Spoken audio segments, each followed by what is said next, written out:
how you doing? This is John, and welcome to John's Long Box. Today I can't even speak. Today we are with Vaughn Coleman. How you doing? I'm doing well, man. How are you doing? That's Good. A great setup you got back there. Oh, thank you. Yeah, I normally don't do chats on Thursdays, but my game group, everybody canceled, so I had an opening, and I was just talking to you yesterday, and I was like, hey, you want to come on? Want to come on tomorrow? I got an opening. Yeah.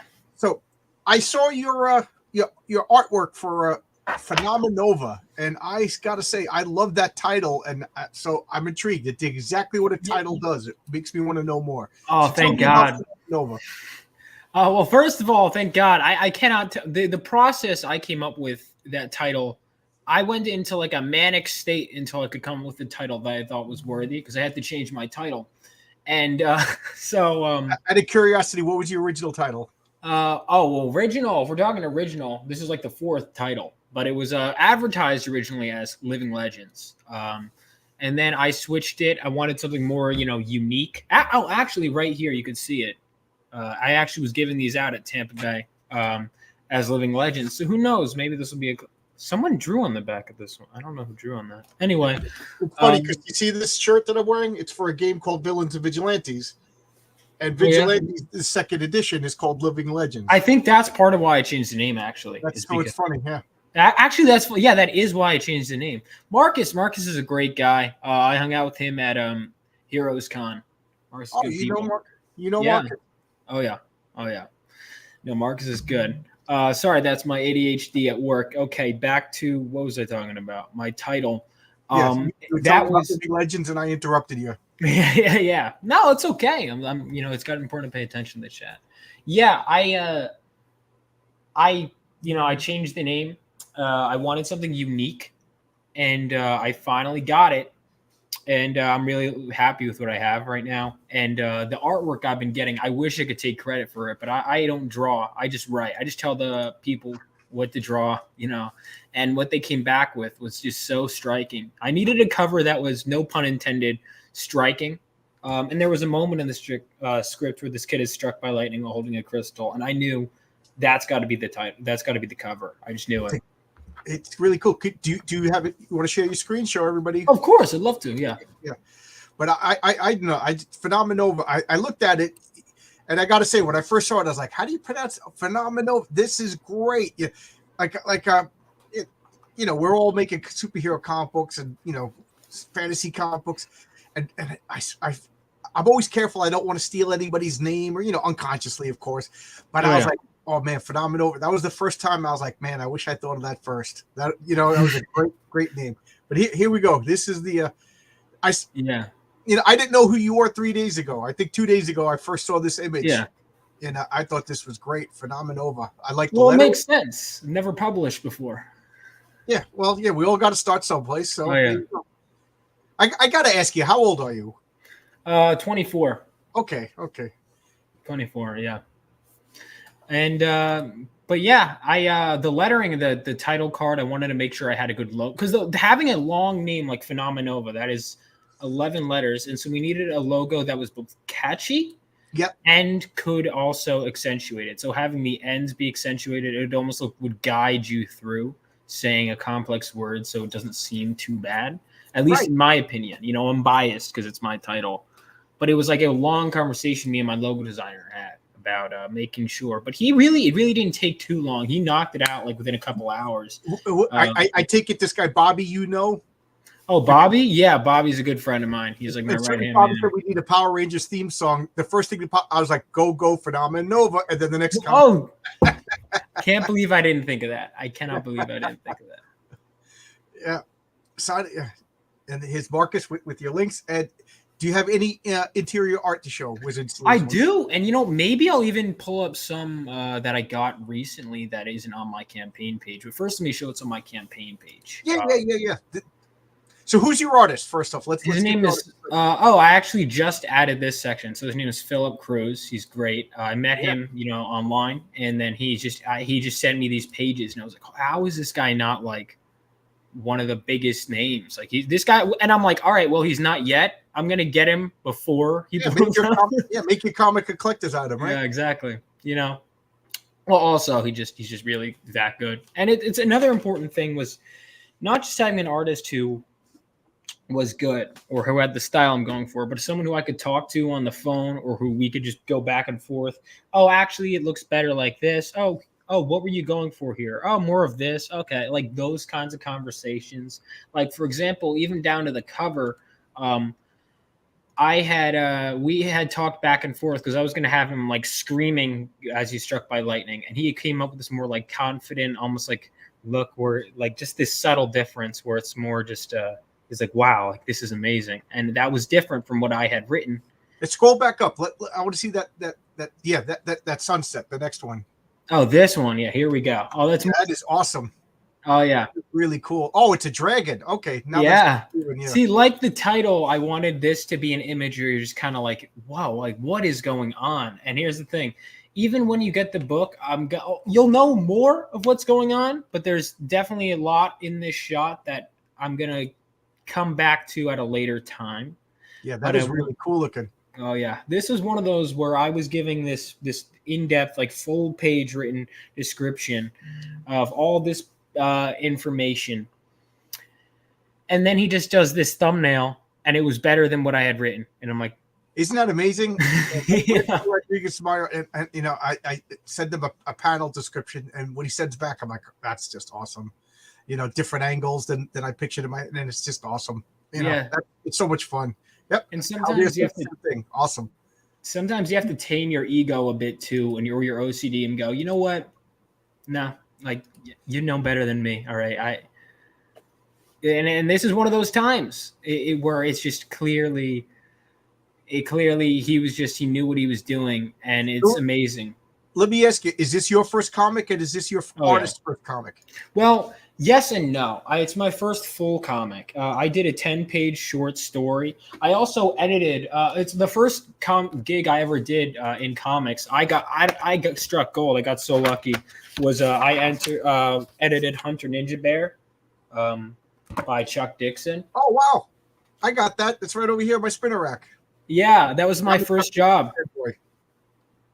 That book was, I was just like, I remember I was on the phone and my boss was like, I was mentioning, oh, you're doing indie comics. Yeah, I know. I swear to God, this is what happened. I was like, oh, I know Chuck Dixon, one of my favorite writers, doing a lot of indie stuff. He goes, oh yeah, I'm putting you on Chuck's book. And I was like, what? And so that was amazing. That is awesome. Oh yeah, I was a little starstruck, but obviously I had to just, keep that under wraps. Because I'm sure he's sick of him going, yeah, oh, you're excited to work with me? Yeah, get in line. I don't know. He just goes, oh, please. Like he came on, he was one of my first guests, and he came on, and I was starstruck, and he's like, oh, please, Yeah, I'm just Chuck. I've talked to him a little bit. He's a very nice guy. I should talk to him more often. And to me, that's the whole reason why Marvel can't stand him, is he's a regular blue collar guy, Mm-hmm. Yeah. Not a New York elite. So they oh no, not at all. I don't get that vibe. I've never met him in person, but I don't get that vibe from him at all. He just seems like a very nice, laid back guy. So what's the name of this winged guy flying? So that is Golden Gallant. So this story is set 20 years after World War III, and at the beginning of the comic, you will see some. So this was set during one of the battles that happened in the war. So it was like there's going to be a prequel comic that I'm going to set during World War III, because as I was planning out the universe and the history, I was like, this is so good. This needs to be its own comic. So I'm like, all right, let's plan it out, put it here, keep this. But basically, this was a huge battle in World War III. You kind of just imagine a World War setting, but with superpowers and just the destruction that would cause. And you get to see glimpses of the team that fought in this war. So, like, they're called the Crusader Corps. These guys, they're an international group of superheroes. Go down their name. I love superhero names. Well, it doesn't. Crusader Corps. Oh, each one you want to name all? Yeah, their individual names. All right, here we go. This is actually the first time I'm saying it. All right, so Golden Gallant is right here. Then you have Scion, Madame Magnet, the Phoenix Senshi, Zoberin, which means sorceress in German, and Boom Boy. He's like the first teenage sidekick. Okay, cool. I like it. Cool. Yeah, so she's kind of like a mix. What I like about it is that's pardon me for interrupting, but No. that's one of my things is with superhero names. To me, they have to act like a focus, and of course, I don't know everything about your characters, but just from the names, I'm predicting their powers, personality, and I bet you when I get this comic, because I'm backing, this looks great. Oh, thank you. When I get this comic, I'll mess you. We'll be back on, and I'll tell you if my predictions came true. I don't want to say anything now, then people can be like, yeah. Well, Marcus knows me by now. Superhero names. If you don't have a good superhero name, to me, that's like you don't have a title for your story. You don't know what your character is. But I like these. These are cool. Well, the main character is this was another one I didn't realize how many lightning characters there were. So he's gonna have a makeshift costume in issue 1, but I decided as I was writing it that I thought he needed to earn it more. But so initially he was Lightning Lad. I was like, that's such a unique, original, perfect name. I said that in 2nd grade until I heard of this thing called Legion of Superheroes, and I was devastated. One of my favorite comics of all time, Lightning Lad, founding member. Yeah, and so I was like, what? Because I never heard of Legion. You don't know comics from the early 60s? No, I don't. It's weird. One of those things where apparently it was like one of the biggest series, but by the time I was getting into comics, no one really talks about it. Yeah, the Legion of Superheroes to me had a heyday in like the late 70s, early 80s, and they never recovered from the Crisis on Infinite Earths. If you know, is that what did them in? Yeah, I know Crisis. If you're familiar with DC's Crisis on Infinite Earths, bit. There you go. There was 2 teams. The Infinity Incorporated and Legion of Superheroes never recovered. Oh, they did Infinity. That what's funny is because when I was going through names for superheroes, one of the ones I came up with is like, oh, Infinity Inc. I bet that's not taken. And then I Googled it, and I'm like, all right, I have to Google every single one of these now before. You have to. That's like my big fear. And my comic is called Heroic Tales, and I knew that there was a 40s comic called Heroic Tales, but I didn't know there was a 90s comic, and somebody brought it to my attention. So I actually reached out to Bill Williams, the guy, and he was like, yeah, sure. Go ahead, take it. And we'll probably be working together. Here's my logo for Heroic Tales. Oh, wow. Yeah, I got these pint glasses made.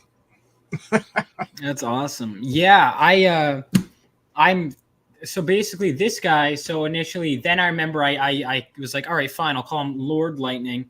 And then I said that on the live stream, and literally the whole panel laughed. And I was like, all right, well. Yeah, Lightning Lad's brother is Lightning Lord. Yeah, so that had to go. And so I finally came with the name Galvanite.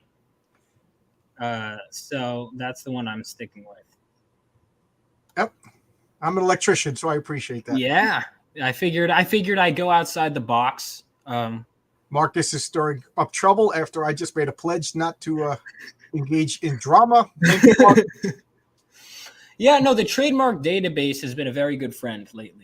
I never thought of that. I just Googled the names. The trademark. I did that too, but then nothing came up for Living Legends. It wasn't although Living Legends is technically not trademarked.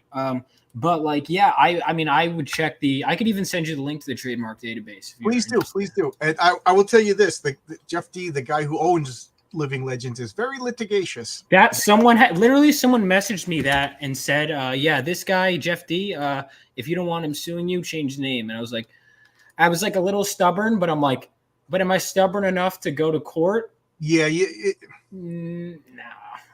Even if it's like not even, it's just a matter of. That's so funny that you knew exactly the reason I changed it. I ran and I still run villainsandvigilantes.forum.com. Really? And, yeah, I'm probably like the biggest proponent of this game, and him and Jeff D and Jack Herman created that game, and it was published through Scott Bazaar's Fantasy Games Unlimited, and it was. It had like a lot of games came out in the 80s. It went like a meteor and it crashed like a meteor. And I just loved it because it was the first good superhero role-playing game. And me and my friends, we still play. Matter of fact, I'm playing this Sunday. And, I kept the forum going, and I was the only online presence for like 20 years. And Jeff D reached out to me. I'm trying to get the game back in print. And, he made a banner for my forum and everything, joined, and then told me that he wanted to take over it. And I said no, and he was threatened to sue me. So I said, go ahead, sue me. You know, the only guy that kept your game interest, you know, people's interest in your game for 20 years. You want to assume? So I am so glad I changed this name. I'm so because I was like, oh, what's one morning? You know, I mean, Yeah. look, because people are always. That's another thing too. Because I was talking to a lawyer, and one thing that he did say is like he said, to be fair, you know, you can. He's like, I could sue you right now. I could try to sue you right now for punching me, even though we've never met in person. You know, is because you can you can do frivolous lawsuits. Yeah, you can sue for anything. You know. And it doesn't matter because even if you lose a lawsuit, that's still time and money. It's punishment. Yes, I would like to address Wizard Sleeves. This guy is super excited to buy your comic. So let's. Thank you, I appreciate it. So Wizard Sleeves, if you go to this is a link up so that you will get emails and get notification. Yeah. When Vaughn is ready to launch his comic book.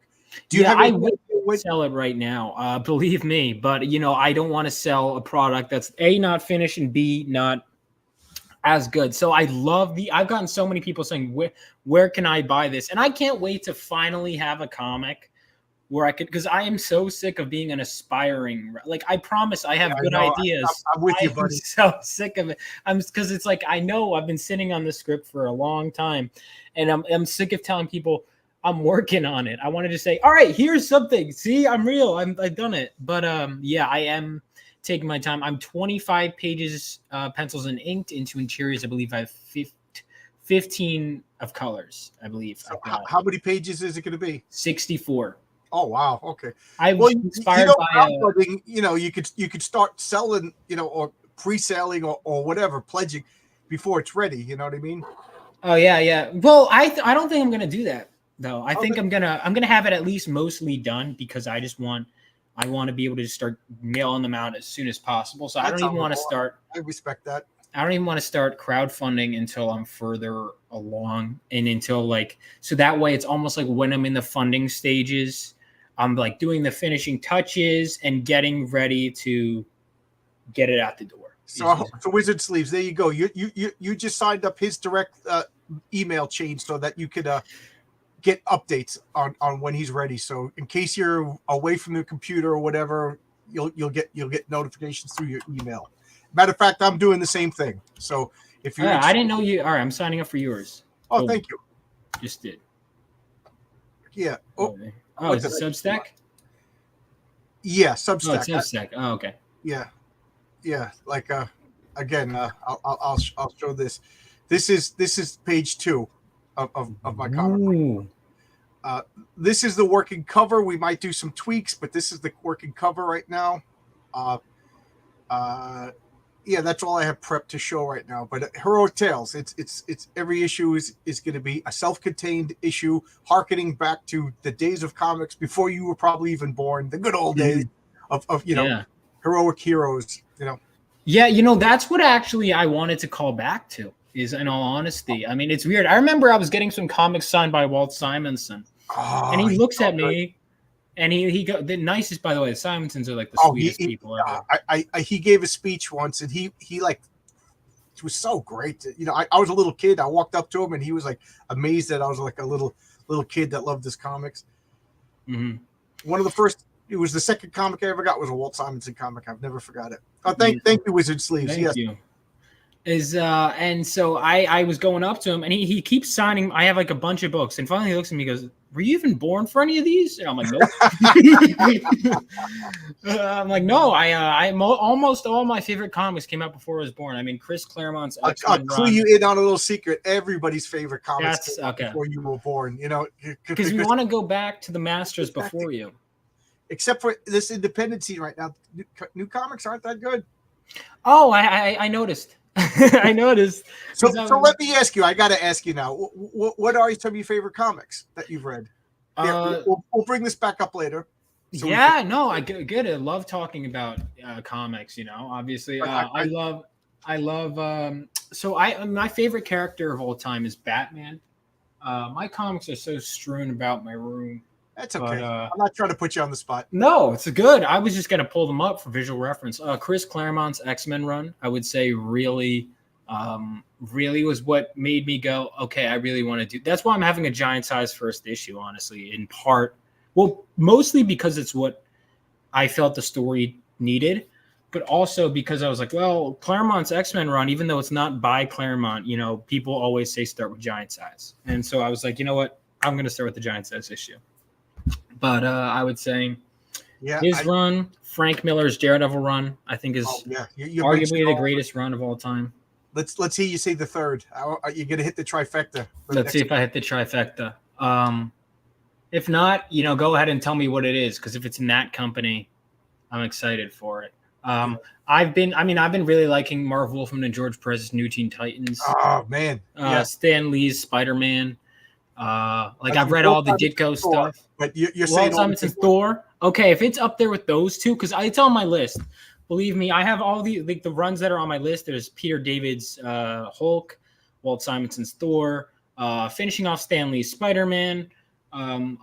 Read some great comics there. You know, you're only making me more excited to read Phenomenova. Yeah, I wanted it to be a callback to everything I love. You know, I love. What else do I am I on my reading list? Because I when people recommend stuff, you know, I tend to take it seriously. I know even in recent years, people loved like Invincible, Jupiter's Legacy. Those I know are some good ones. Invincible was excellent. Yeah, Invincible was excellent. I have Jupiter's Legacy, but it's embarrassing to say I'm years behind on my Mark Miller. I got them all. I'm just a lunatic, but I haven't read them yet.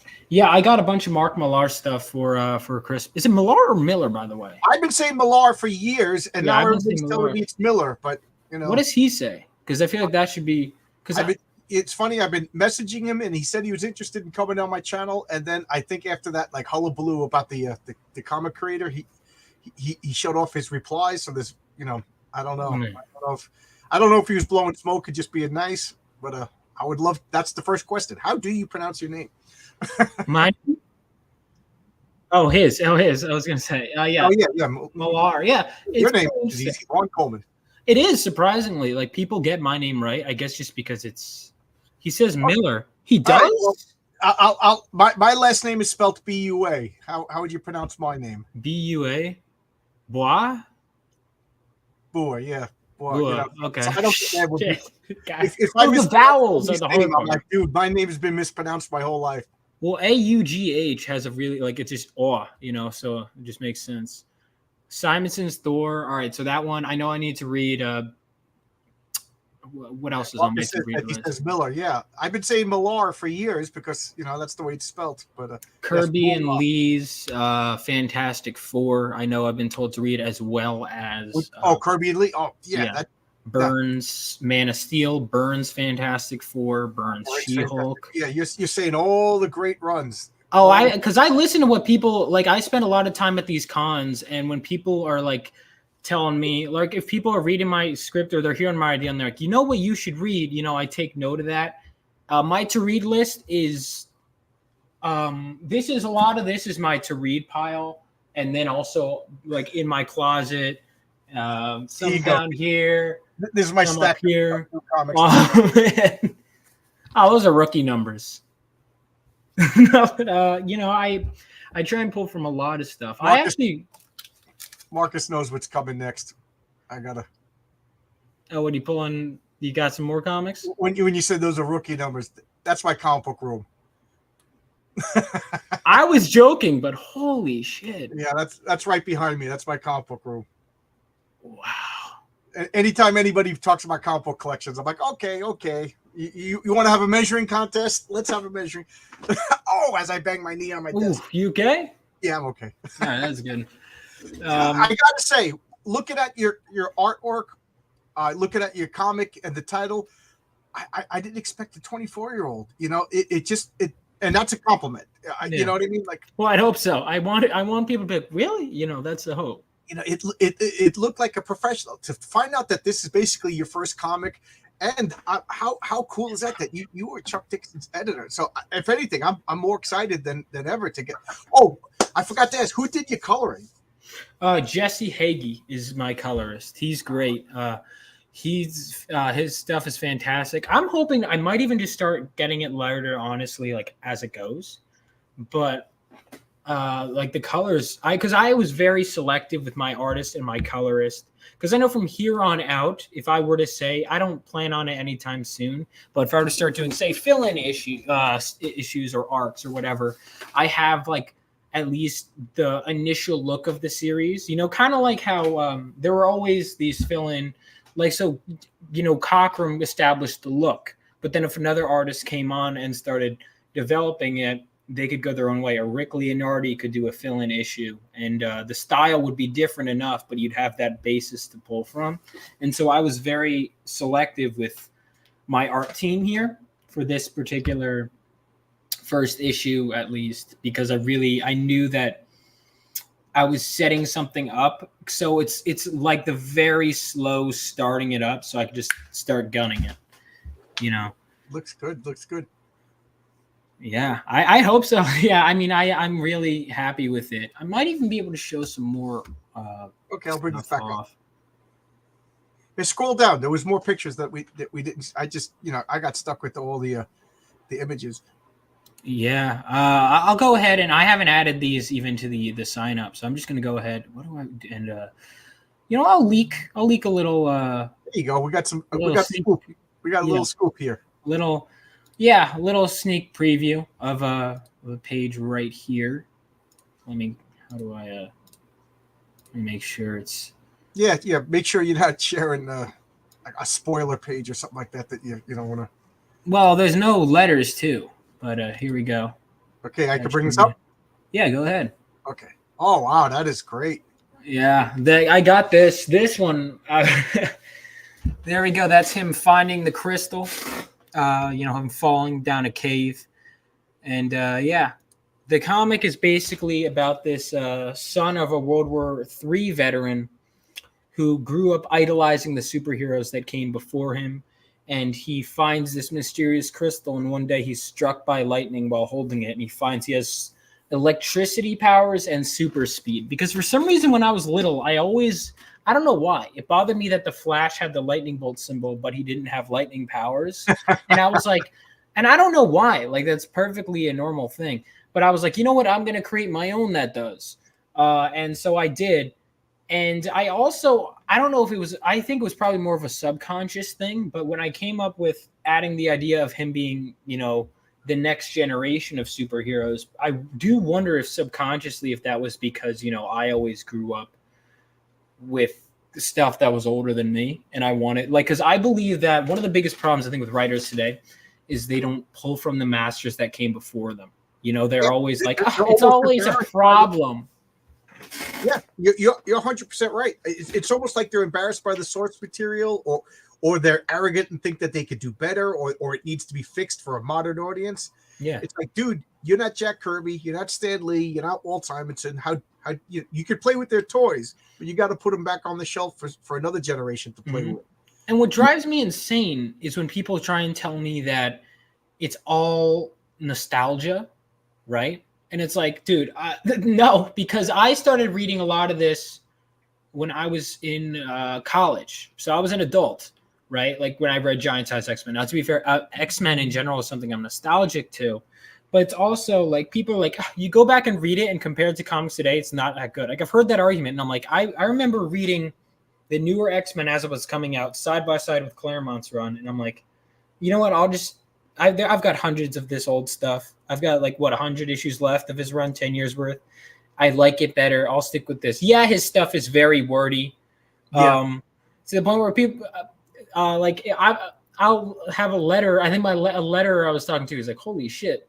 With some of the pages, most of them I had to cut down a lot.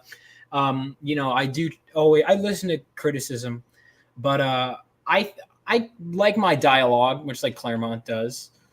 But yeah, I think I think really pulling from the masters that came before you. Frank Miller is one I pull a lot from, which I know listen, everyone and their mother pulls from Frank Miller. Marv Wolfman, especially how he writes team dynamics. Yeah. Teen Titans was when I was I guess in my late teens, it was the dominating force in comics was Teen Titans and X-Men, which is why they made that Teen Titans X-Men crossover comic. You know, it was just two phenomenal runs. That Oh my God, that comic is amazing. Yeah. I have a copy I got signed by like almost the whole creative team. Wow. I gotta find it. What the hell is it?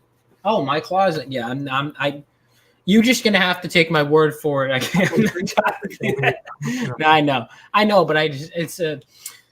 But you're making me feel good to think that I'm just not some get off my lawn kid, kind of guy, that because these old comics, I absolutely love them, and I get a little annoyed with a lot of modern comics, So Me too. you can't help it, unless you're just a sociopath or a narcissist, you can't help but wonder, like, am I wrong? You start having that thoughts. Maybe everyone else is wrong. Maybe I am wrong. It's out of touch, and that's what I kind of thought for a while. And I was like, all right, I'm out of touch, and then I started seeing when I went online that there were a whole bunch of people that felt the same as me. And it was nice, it was good to know. And it's, I keep harping on your age, but it's nice to know that like the kids are feeling the same way. Now I got to ask you, is modern music shit or Well, listen. You're asking me. I mostly listen to '90s. Like Foo Fighters is my favorite band, but I listen to a lot. Like I love Phil Collins. I think is arguably the greatest musician to have ever walked the face of the earth. I think I like a lot of older stuff. I love like rock. I don't want to say all music now is shit, but let's put it this way. My sister and I have very different music taste. I love older stuff. Generally, my favorite songs will start with 19 in front of it in terms of the years. How old's your sister? A little younger than me, but she listens to a lot of current stuff, and I don't. I like. I love an old punk rocker over here. A little bit. Yeah. So yeah, I had a buddy used to drive me to work every day. He lived next door to me before I moved, and then we were on the same job, and we get in the car, drive, and every day he would turn on his radio, and I guess he would play Drake. And finally, after like 3 weeks, I was like, dude, I can't listen to this anymore. This is the worst music I've ever heard in my life. I was definitely like an old, I can't listen to this anymore. Yeah, if you guys are interested, you can see I have a playlist called Music Mondays, where I show my record collection.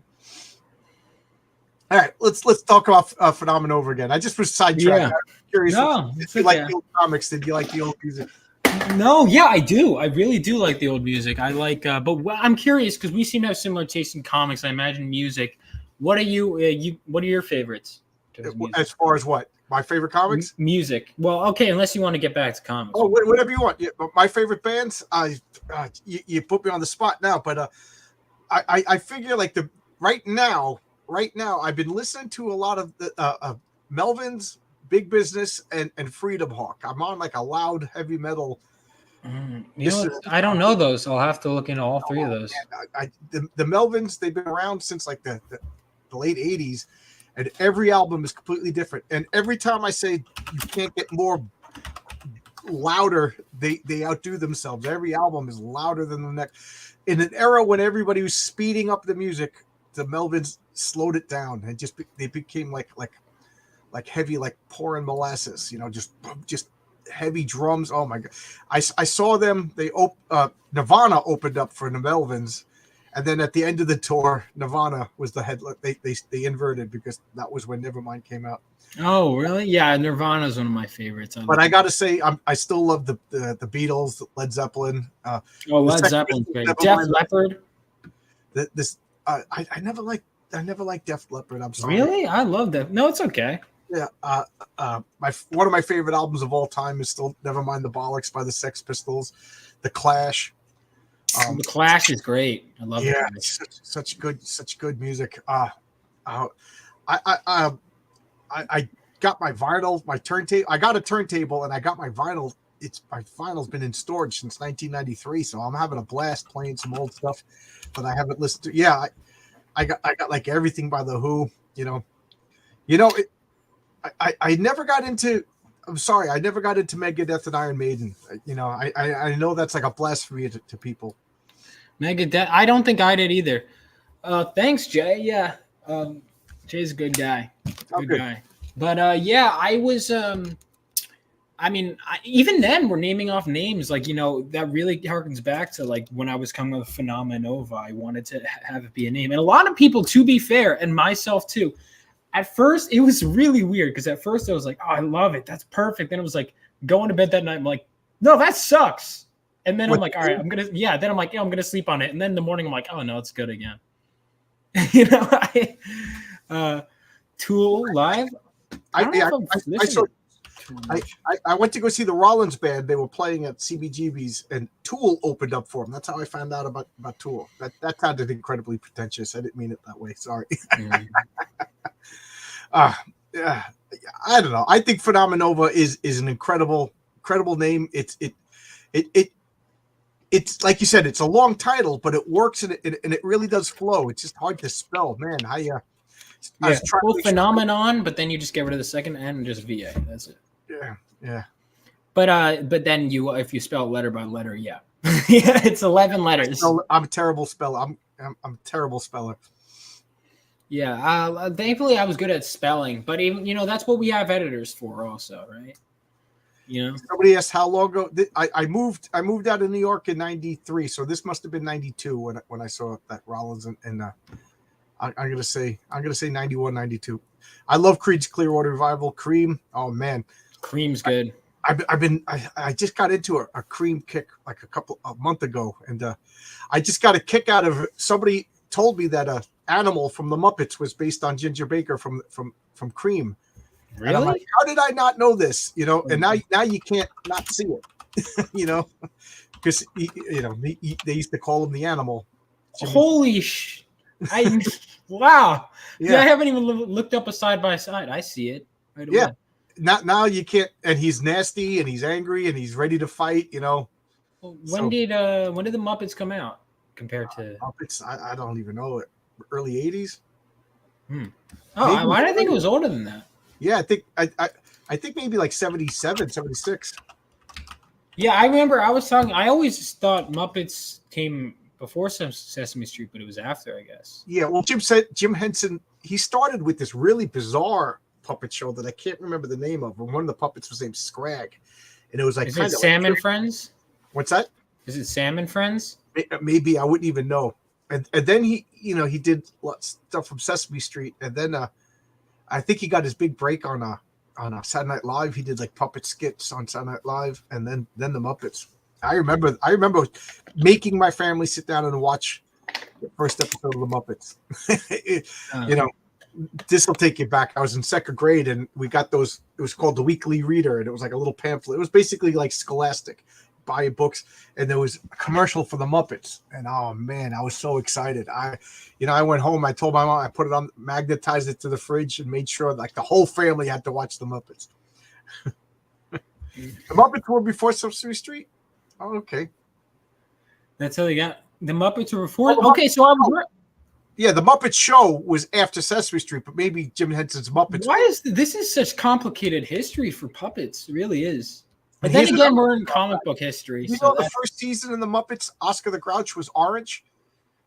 You mean Sesame Street? Yeah, Sesame Street. What did I say? What? Yes, Oscar the Grouch was orange because my wife and I watched it, and I was like, "Who is that?" She's like, "That's Oscar." I'm like, "He is orange." I didn't know that. It's freaky. Hang on, Oscar the Grouch season 1. He's checking me. He's fact checking me. I just want to see it. I believe you. I've just never seen an orange. That is so weird. A coincidence. Sesame Street started in 1968, and so did I. That was the year. Really? Yeah, 1968. It's a good year. It's a good year. Yeah, I mean, that's wow. And wow, look at that. We're covering everything. We're down to Muppets. That's what I do. I've enjoyed all of it. I get people, Yeah. So let me ask you. You said your dad got you into comics? No, my dad didn't get me into comics. I'm dedicating my comic to my dad. I got into comics because I honestly, it was this, and this is one of the problems. I think marketing is a whole different animal. When I'm learning I always wondered. I'm like, why are comics? Why can't people come out on a monthly basis? Why do comics take so long? And then you start working on the damn things, and you're like, oh, yeah, that's why it takes so long. I assume you have a day job, and I assume you are working on it. Working on the day job. It's it was like work because I worked in film production. I still do when I can. And once the job is done, it's like got to search for the next one. And so I kind of have a day job, but right now I'm kind of in between things. But yeah, that's until I can make comics a full paying thing. That's going to be. Well, that's what's like Marvel and DC. They had all the infrastructure. You know, they had one guy whose job it was just to write. They had one guy whose job it was just to ink. You know, a guy who's that's what they did. They had interns and you know. They had they had teams of lawyers, they had teams of salesmen, you know what I mean? So everybody was hyper focused on doing their one job. You know, you're one man band, you know, doing everything, hiring an artist, being an art director. Now you're talking to me to sell your comic, you know, you're being Stan Lee, you know. And I'm doing the same thing, you know. I'm older, tireder, and I got a job. I just worked 3 hours overtime, you know. Ooh, good. Well, good for you. Yeah. Yeah, the jobs by the airport. We're digging foundations. Yeah, God. Oh man, that's hard work. Yeah, it's really hard work. Oh, see you, Wizard Sleeves. Thank you for coming in. Thank you for coming by. Thank you for signing up for. I hope both of our lists. Yeah, I plan on making socials accounts just for the comic itself too, but. Yeah, what I have big plans, you know, but I'm launching my comic. I'm hoping like within a month on Fund My Comic, and then nice. If it's a hit, I want to make a website, make my own store, you know, like you know, but I'm not going to spend all that money if me and 6 other people like the comic, you know what I mean? So you know, I got it's got to be a success. I want to hire Marcus to do some art, you know. Oh, Marcus is great. Yeah, I've seen his art. He gave me again. I wish if I, that would be a good power. If I could just instantly when I know something is in my room that's a mess, if I could just be like, yeah, I got it right here. But yeah, I would say social media marketing. Yeah, I absolutely should look into that. There's so many aspects of the business and the creation to learn outside of because I thought, okay, script's done. All right, all I need to do is get the artist, and then I'm like, all right, well, that means I got to find them all. That means I got to figure out rates. That means I got to figure out turnaround times. And then you're going to make the best comic book in the world, but nobody knows about it. Yeah, exactly. And then it's like, okay, you do everything right. Now you have to sell it. Now you have to do that. Now you have to print it. Now you have to distribute it. Now you have to do that. Thank you, Haldir. You know, there's so many steps in this process. Have you been on other people's channels and talked? Oh, yeah. Good. My own, too. And I'm going to keep going on channels. I'm trying to look at like how many avenues I can open up and just get through all of them. Yeah, something tells me you're going to do fine. You know. I think so too. I really do. When Billy Tucci called me the future of comics, I was like, which I use for my intro, just to the ego boost. If every time I'm like, I'm not that good, I'm like, no, he said it. So it must be that's true. Great. Yeah. Well, Billy's also the nicest guy ever. So, he is. But that was great. He said about me. Oh, what did he say? Nothing. I don't even. All right, I'll get him in touch. I'm like, listen, Billy. And he only lives like 3 miles away from me.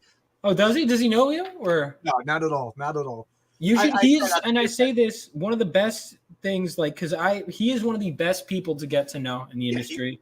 I enjoy. And don't flood his DMs, guys. But if you are ever at a con, hang out with him because there's always a crowd around his table. Yeah, he's like the best networker. Got charisma. He was born with the charisma. Some people have that gift. Mm-hmm. Oh, he does. Yeah. Like every time there's always someone like I'll be hanging at Billy's table, and then just by hanging at Billy's, like Chris Claremont walks up, whoever walks up, people are just all over the industry are walking up. Wow, because I know Billy Tucci. That's the thing. you hang out with Billy for 5 seconds.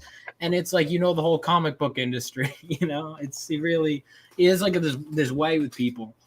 Yeah, he is. He's like, he's got that charm, Loves his cigars and whiskey too. Yeah. That's I know that it's a silly dream, but one day I'd love to go to a comic convention and have a successful comic and be one of those guys, with the steak on the table, with the champagne, Oh, yeah. It'll happen. It'll happen. I hope, Yeah. I would love to. I sent messages, I sent a lot of messages. I'm amazed that so many people came on my channel. Big names, small names. I just want to talk comics. Yeah, no, it seems like, didn't you have Jimmy Palmiotti on too? Yeah, he came on, and Jimmy. he came on again with his wife Amanda. Yeah. Oh, Amanda's great. Yeah, they're cool. They're really fun. Yeah, they are. Yeah. I didn't realize that Jimmy Palmiotti is like the classic old school New Yorker that I actually miss. Because it seemed like when I was in my 20s, I used to go to Manhattan all the time, and there was always like just guys like him that like just blue collar guys that were like, but they knew the opera, they knew classical music, they liked to travel, they could have like a discussion about cinema, but at the same time they knew how to wire up your house and fix a car. You know what I mean? Like, it seems like when I go to New York now, everybody's just like a pretentious frou-frou guy that like they don't know like normal guy stuff. Like Jimmy, he's a great comic book artist, he's a great writer, but I just get the feeling like today I could have turned around in this hole in the rain, and Jimmy could have been there helping me. Oh yeah, he's very down to earth. Very down to earth. He's just a good guy. I like him. Yeah, Jimmy's a good people. And even when we disagree, he's very gracious about it. Yeah, he's a mature guy. Absolutely. No, I mean, him and Billy are still super close friends. I haven't seen. He seems to be good friends with everyone, like Billy.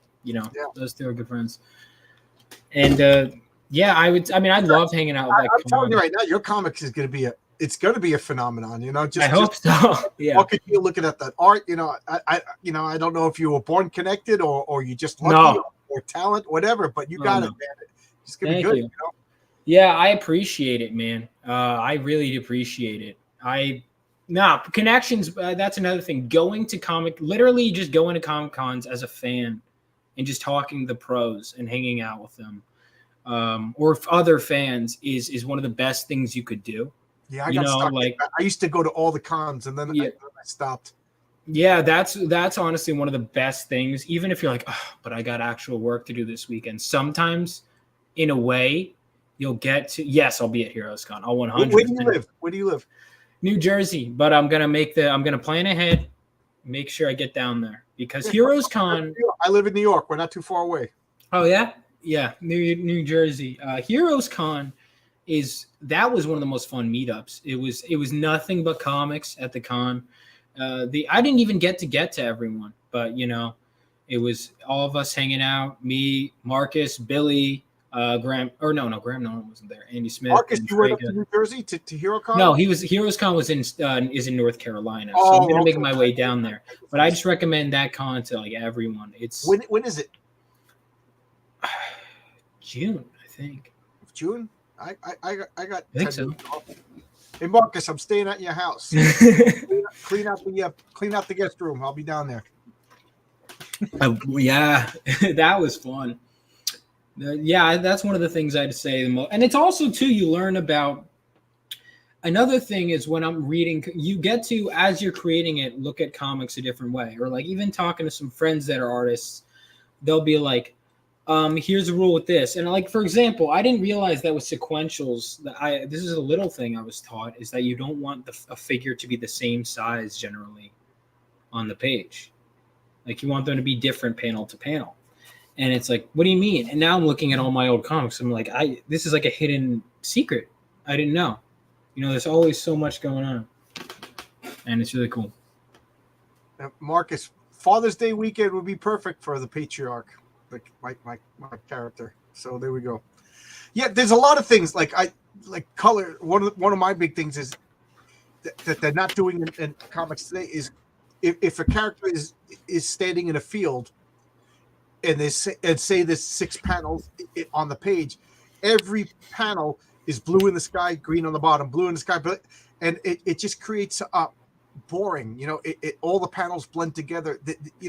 If you look at old Marvel comics, especially those what you were talking about from the Chris Claremont era, you'll notice that right in the middle of the page, the sky will be colored yellow. When was the last time you saw a yellow sky? Well, but you don't even think of it. It's just a good way to separate the panels in your brain.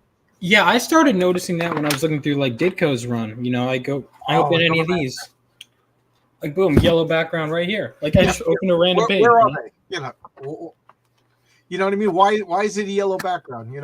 It's just And the thing is, I'll be honest, like I'm an observer. I don't have the technical understanding. Maybe there's a perfectly good reason. People who are artists can explain it better than me. And to be fair, I love the rendered stuff. Like I love Jim Lee. Like the first comic I read was Batman Hush. Good comic to Yeah. start reading with. Is it any wonder you love comics if that's like the first stuff? You know what I mean? It's so. It's like watching Star Wars is your first movie you've ever seen. You've never seen a movie before. Well, I didn't start reading comics until I was in middle school, but I found out through superheroes, the movies, like Sam Raimi's Spider-Man movie, really got me in. And there's The Dark Knight. I saw that in theaters, and eventually I was watching the animated series, and I was like, and playing Batman Arkham City, the video games, and I was like, I want to dive more into because I'm seeing all this great Batman lore is coming from somewhere. Yep. Let's go dive down. It's again that idea of like visiting the masters that came before you, and I think that that's something that isn't respected enough, and I think that a lot of the time there's too much deconstruction. What I wanted to do with Phenomenova was reconstruction. Good for you. You're saying everything right. As far as it was really when I was writing this comic, I was like, okay, why do I like superheroes? Obviously cool action and everything. And I was like, why? But like really, let's boil it down to its core. And it was like, well, it's the heroic ideals. It's the idea of aspiring to be something greater, and maybe you'll never reach that ideal, but you're gonna try and do everything you can to reach it anyway. Somebody said this. I wish I could remember who said it, but superheroes are wish fulfillment. Mm-hmm. So, like, I don't need representation. I don't need a character to look like me, but it's wish fulfillment. Like, what? And to me, guilty as charged on that. By the way, I did do that. But if it's wish fulfillment, and then your characters, and then you're writing the boys, to me that shows like, so it's the genre of superheroes is wish fulfillment, and then your characters are all scumbags and jerks and stuff like that. It's like, to me that kind of says like, well, what is it about you, or you totally misunderstand that superheroes is supposed to be, Siegel and Schuster, they wanted a justice guy, to help the comic. You read those, everybody goes, comics were always political, and then you read the old Supermans, and he's beating up wife beaters and bad landlords and stuff, and it's like, because that's what you want, especially as an adult. You get that guy who just raises the rent on you, and you're like, I wish I could beat him up, and then that's what Superman, but they would do it in a way where it's not like, and that was another thing, even though the character it's no secret the character is heavily inspired by myself. I mean, I initially came up with the idea because I majored in film. I started from film as an idea for, a movie, and I was going to play the main character. And so the character, and that look of the character just kind of stuck. But I was always trying to be careful of, pulling for myself and being true to myself. But not one of the issues I have with these self-insert characters will say, and I'm perfect, I can't really argue it, because you notice that this character looks exactly like me, right? Oh, I didn't. Yeah. Now that I'm seeing it, yeah. And it's okay to do that. I mean, Steve Ditko looks just like Peter Parker. Yeah, Steve Ditko is Peter Parker, But Peter Parker is a flawed character. Exactly. My character, I have him mess up so many times. Like he doesn't. I specifically don't want him. Initially, I wanted him to have his costume, even though he has his name Galvanite, right? He's not going to earn, which was I have it in the script that even though he doesn't look like a knight, it's because he's inspired by like the knight in Shining Armor superhero, right? So it's like, again, carrying the torch. One of the things about him is that I feel like he hasn't earned his right to have a costume yet, and so because of that, I want him. Initially I was like, you know what, this place of frustration for the character actually, in a weird way, almost makes it fun to write, because it's like he's just there. He has the powers, but he's still not ready. And I kind of like that, because it means he has to really work through it, and you get to see it. I think it's boring to write a perfect character. Mm-hmm. It's predictable. It's boring. And, I know, I don't know what you know about the drama going on with like Mark Miller of Millar about people against self-insert characters. In a nutshell, I'm against self-insert characters, but that's just oversimplifying it, because everybody writes what they know. You know, so like the patriarch is my character is inspired a lot by my life and people that I meet, my parents, and my comic book experience, you know. And I have a different character for issue 2 that's inspired by a lot of other, but it's not a self insert, you know, like because the patriarch doesn't spout my nonsense, you know. In issue 2, believe it or not, my character's name is going to be Mary Sue. She doesn't spout my politics and stuff like that. She's completely different. And then the 3rd issue with the Raven, oh my God, I hope I'm not him, you know. So but every one of them has different aspects of my personality and my experience, stuff like that. So yes, to me, it's almost impossible I'm a newbie writer to avoid a self insert, but you got to be self aware. You got to differentiate. You got to give them problems, you know. So this whole and don't impose on someone else's character. You know, I could do this with my character. Yes, but if I'm writing Batman, that's the most important thing. I can't make Batman my self insert. Absolutely.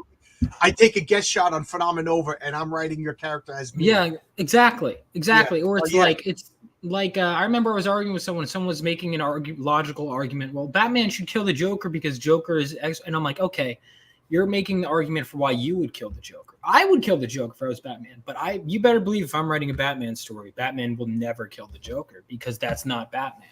Right.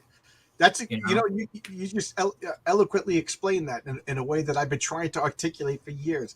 If you're saying Batman should kill the Joker, what you're really saying is you would kill the Joker, and that's fine, but you're not Batman. Yeah, you know, that's like saying the Punisher would rehabilitate criminals. Well, that's not the Punisher. You know, or Batman or Superman would torture people. That's not Superman. You know? Yeah, it's weird.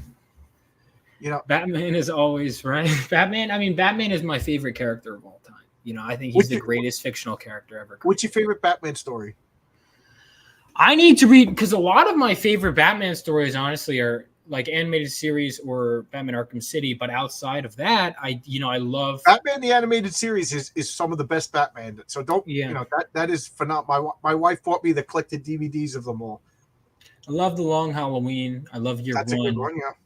I've been meaning to, and I feel bad, especially because I know Graham Nolan. I need to read more of Nightfall. I want to read all of it. It's just it's intimidating, but after going through almost finishing Chris Claremont's X-Men run, suddenly Nightfall doesn't look too bad. You know, but I love A Lonely Place of Dying, where Tim Drake becomes Robin, is one of the most underrated comic books ever. I think it is brilliant, and Tim Drake is my favorite Robin because of that story. I think it's so beautifully written. And perfectly explains like why Robin is also a good character. And it's also a great dissection of Batman. It's I just love it. I think that's a really good one. Yeah, it is a good one. You have to read the Stephen Marshall Rogers run in Detective with that heavily influenced the Michael Keaton Batman. You know. All right. I think that was Graham Nolan told me that was what inspired him.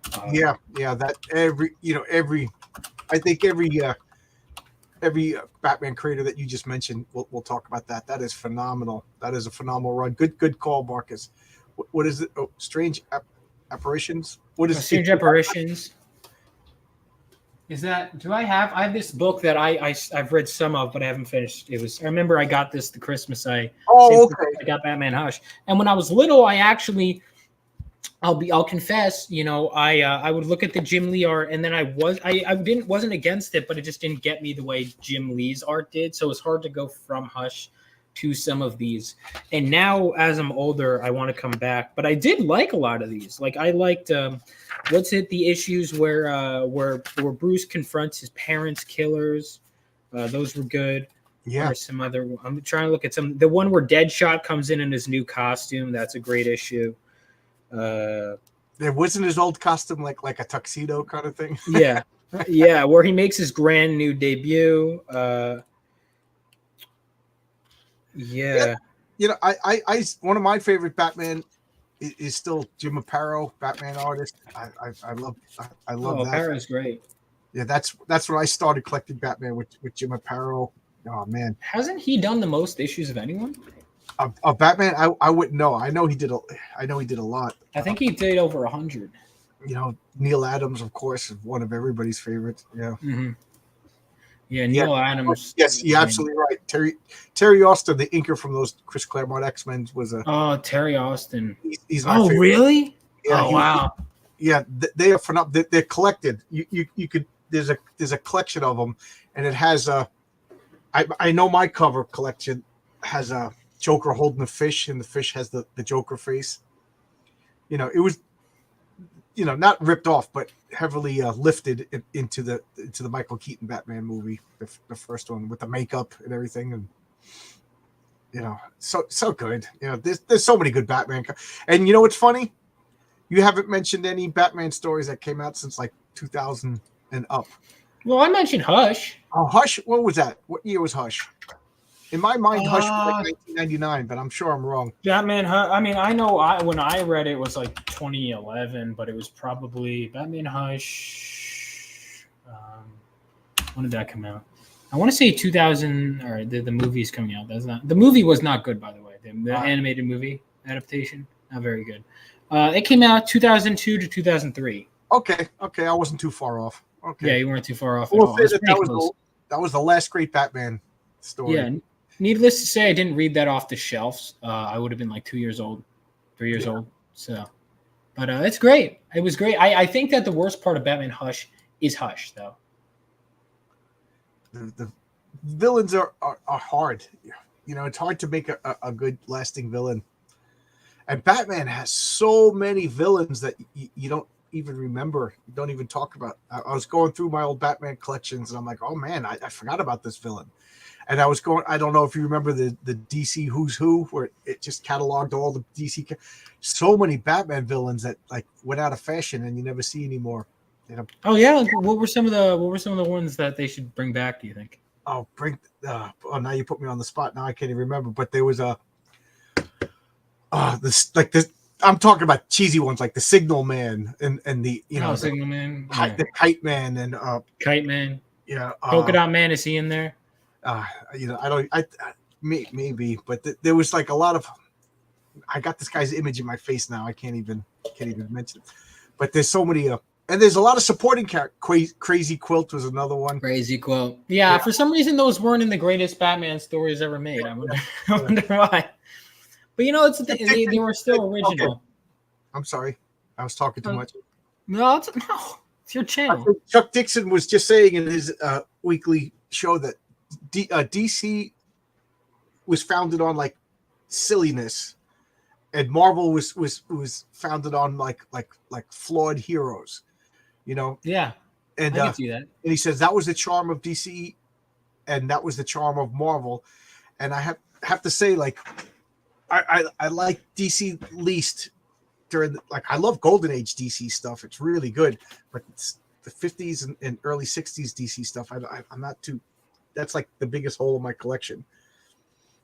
Condiment Man, yeah, I think that was a one-shot Chuck Dixon villain, right? Condiment Man. It was Condiment King, I believe. Condiment King. I love this. You know your stuff.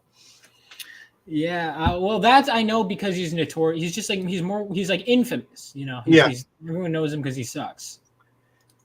Do you collect floppy comics? It looks like you're more of a trade paperback guy. Well, my floppies are in there, but I don't collect as. What's funny is I used to read trades mostly, and I didn't start finally going and collecting floppies like years later. And by that time, I was like looking at the stories in them. I was like, no thanks. So I didn't really. I don't know. Like I felt like I was watching, and I'm not saying everything I ever grabbed on the shelf was bad, but there was stuff where it was like I could not believe what I was looking at. I was like, holy shit. There was some indie stuff that's great. There was some.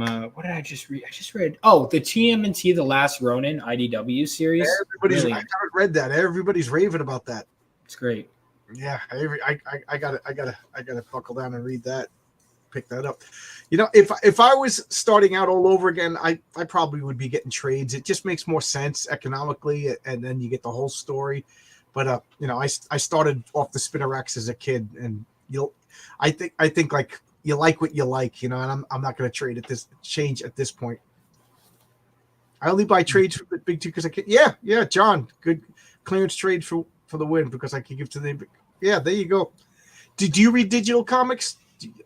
Yeah, I mean, I've had to for most of like Claremont's X-Men run. I've read digital because I mean, that's so many. And then normally, like when I get to an event or something, or if I see something on the shelf, like Fall of the Mutants, Inferno, Mutant Massacre, the Wolverine miniseries, like those often I'll get physical, but a lot of it I've read digital. I wonder if they collect everything. Like, I wonder if there's holes in your collection because this particular issue wasn't really part of any story or whatever. I don't know. Which issue? No, I was just saying, like, if you got all the trades, I wonder if there's. Yeah, well, now that's why if it's missing something like that, often I will follow. Like, I have a reading order for the Claremont X-Men stuff that I've been following pretty meticulously. That's like, okay, here, this is you read this amount of New Mutants. Okay, next, this amount of X-Men. Okay, we're back to this, and just kind of gives you a reading order. That's how I've been doing it. Oh, cool. So, I don't mean to cut it short now. Yeah, I know. Well, we went over. Yeah, I'm sorry about that. And I feel like we barely scratched the surface. Yeah, I'll talk forever, but I got to wake up at 3:30 in the morning. Oh, God bless you. That's terrible. So let's remind everyone. I want to get your sign up sheet. Your comic's not ready yet, but this is your sign up sheet. This is your sign up list for people to get information about your comic as you release it. So guys, this comic looks phenomenal. Let's put up your comic one more time. Show anybody who showed up. Here we go. So let me go ahead and pull it up. Did I just close? All right, hang on. The tab, it was in, it's making me sign in again. Right. Perfect timing, right? 1 second. It's all right. Yeah. So you got, what'd you say, like 20 pages done out of how many pages? 25, 64. I wanted it to be a giant size first issue. And another thing about it is, so Phenomenova, I'll tell you, this is going to be the name of a team of superheroes. Okay. In the book. I just thought it was the name of the comic in general. Well, it is that too. I wanted to do, because that was another reason why finding a name was hard, is because it needed to fit the team. It needed to be the name of the work as a title of the book, because the team called Phenomenova is not going to be in the first issue, but they're going to be set up for later. So, which is why Phenomenova needed to work also as just a title. And it's basically what we're seeing. I would pitch it as, and it's late, so I'll get to it quick. But I would pitch it as, imagine if Spider-Man goes out on his first mission, but instead of it's almost like if Spider-Man struck out on his own, but then he was then mentored by one of the Justice Leaguers to join the Teen Titans, is kind of how I imagine my story going. So he's eventually going to be mentored by one of the heroes here to join it, the next generation of heroes. And that's kind of, I'm building up the next generation on the ideals of what came before, which I guess is thematically also what I'm doing in real life too. So that's cool. Yeah. I like it. I saw that image on Twitter and I said, I want to talk to this guy. I want to know more about this, and now after talking to you, hearing all your love for comics and seeing all these extra images, I'm more excited. I'm rooting for you. I didn't sign up yet because we were talking, but I will sign up to your list. I thank you. Find out more about this. This looks great. Yeah, thank you so much. Good luck, man. And I'm rooting. This is excellent. It's good to see. And I keep harping on your age, and I apologize for that, but it's good to see younger people are appreciating these old comics, and making good stuff. I wish more people my age did, believe me. Me too. Well, you know what? I blame my guys. I blame my generation. We're not making comics for we're catering to a dying crowd, and we're making the comics harder and harder to find.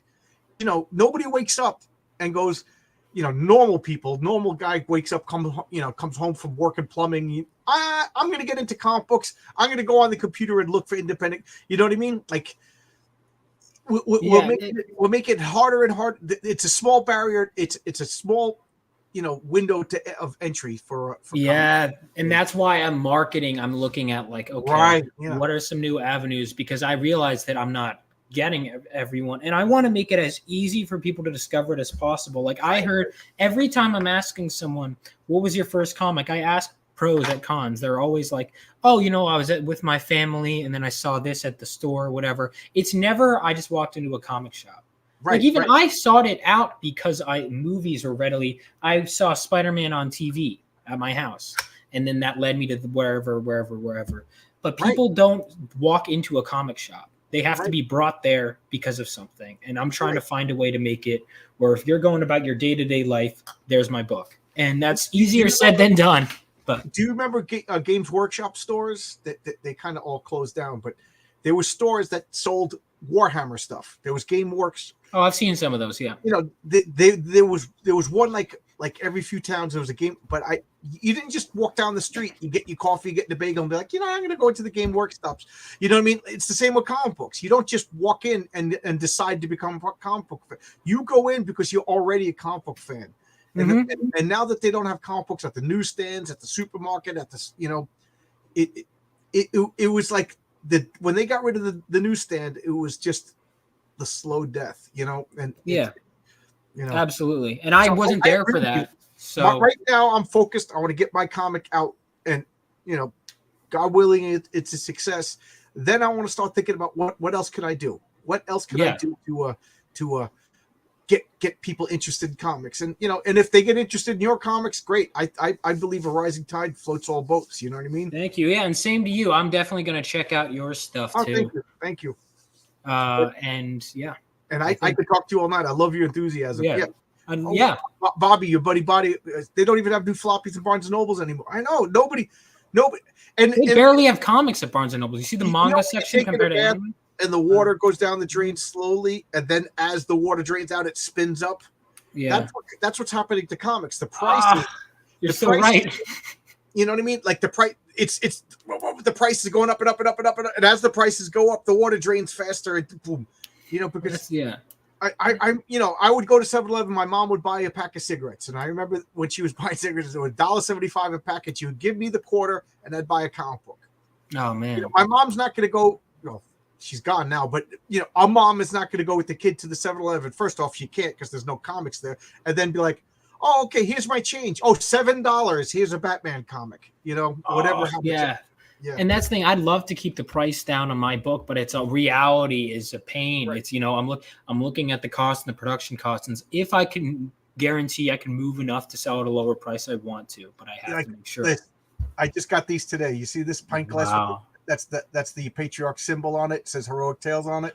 I'm selling these, and my wife's like $10. I'm like, it's shipping is $10. Like, I'm sorry, I got to sell these for $20. I don't want to, but if I sell them for $10 each, I'm sending them out for free because it costs $10 to ship.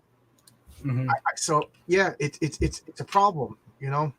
I like you. I want to keep my comic as inexpensive as possible. But everything costs so much.